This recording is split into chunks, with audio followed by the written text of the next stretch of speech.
So that means I became a man in an above-ground pool in Florida to the Daredevil soundtrack. And then the girl stole the soundtrack. Oh. So, this is the man that is before you now. Like I said, I'm from Florida, which trips a lot of people out because, especially with the weather here, when it was snowing, I got my gas pumped, and the guy saw my license plate, and he goes, "Oh, you must be really enjoying the snow right now coming from Florida." And I said, "Sir, I am an overweight, mildly intelligent gentleman. I never belonged in Florida to begin with. My physicality and mentality alone that never allowed me to be comfortable there, so."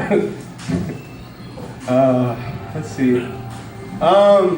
I am from Florida, but don't worry, I'm gonna vote for Bernie Sanders, so I'm not gonna fuck things up too much for you guys. I really enjoy everything he has to say, but I can't shake the feeling that Bernie Sanders is like the grandfather I never had, telling me fairy tales, you know? "Grandpa Bernie, will you tell me the one about free college again? That one's my favorite. Are we really gonna rebuild our infrastructure? Only if you believe, Kyle. Only if you believe." You know, he's flailing his arms around all the time. "Remember, you're never too big to fail." Hey, Grandpa Bernie, you're getting ahead of yourself here. Calm down a little bit. Did anyone see the Democratic debates at all? So it's three people in there. There's Bernie Sanders, Hillary Clinton, and Martin O'Malley, who nobody knows. And if you notice, they're really careful. They never put Martin O'Malley in the middle during the debate because you think that he's the guy like running the debate. Nobody knows who he is, basically.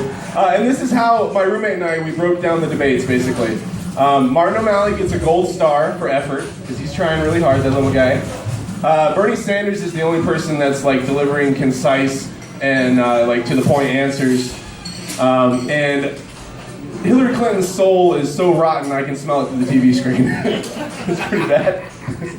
I don't know though. I mean, it was weird. Like a while back, we had Bush in the running, and he was going up against Clinton. So it was like another reboot, man. It's like Bush versus Clinton. And I was thinking, if Clinton gets in the office, I hope she has an affair with two interns, you know, because they got to up the stakes for the sequel. And you know that her inevitable television apology, I'm afraid it's going to be CGI because they always phone in the sequels. We'll see how that goes. I don't know, it's a tough job. It's a tough job being president, you know. I have a pretty tough job. I actually had a panic attack at work the other day, and I was telling my boss that. I was like, "I'm having a panic attack," and he says, "Don't die," which is literally the worst thing you could tell to someone who's having a panic attack, because that's exactly what it feels like. And I kind of wish I would have died right there, you know, forfeit my life, you know, fuck him. It would have been funny.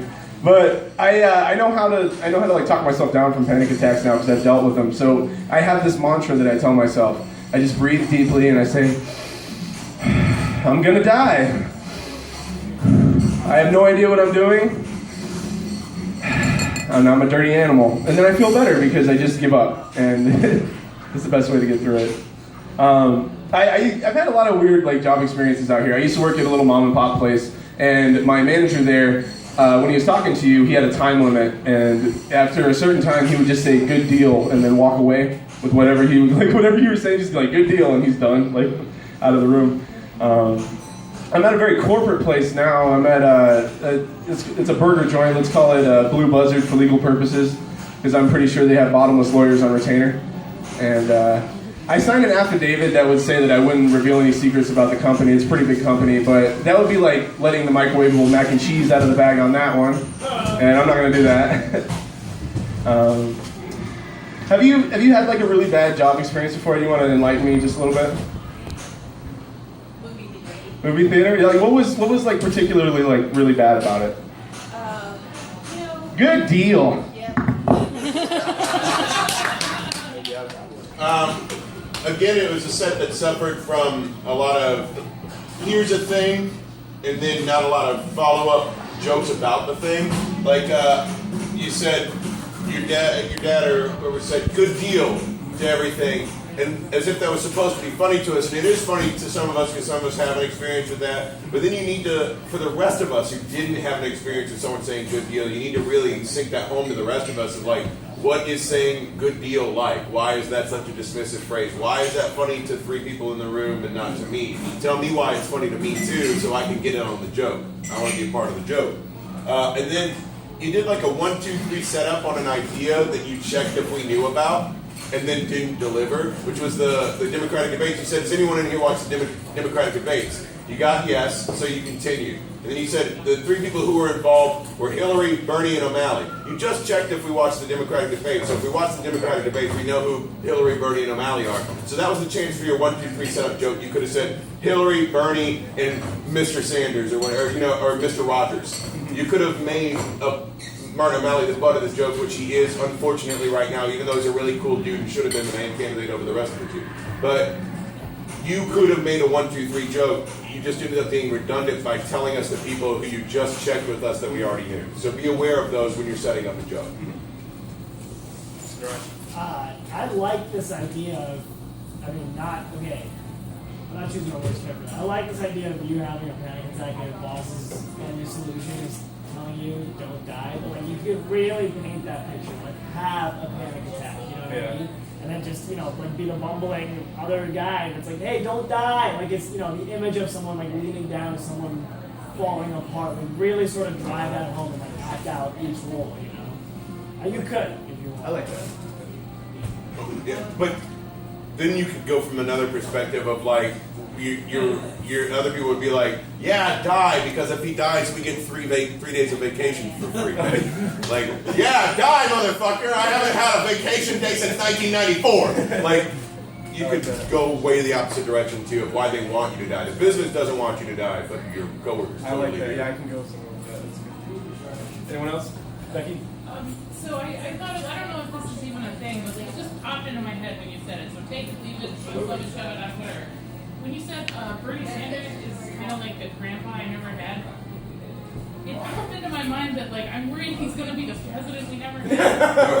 Which I don't know. It's not like a ha-ha funny, but it's kind of funny to me on some level. Whatever. I like that. The other thing was you were saying about the good deal thing. I agreed with what he said, and I thought maybe you could do an act out of like him saying, suck, whatever, good deal. Like, that's. I had done that before and it didn't resonate with anyone, so I'm still trying different ways. That's what I'm working on this week. Yeah, I like that. That's good. I gotta find a common ground where I can get everyone on board at the same time. The southeast things, Anyone else? Sometimes on things like that, this is just a run off that, it helps to trace down the anthology of a word, where it comes from, or a phrase even, or a cliche. So like good deal, what other things were called the good deal, like the square deal? You can start just finding other things with deal or with good, and then go build yourself an army of information about a subject so that you can really riff ideas out of it. All right, thank you guys.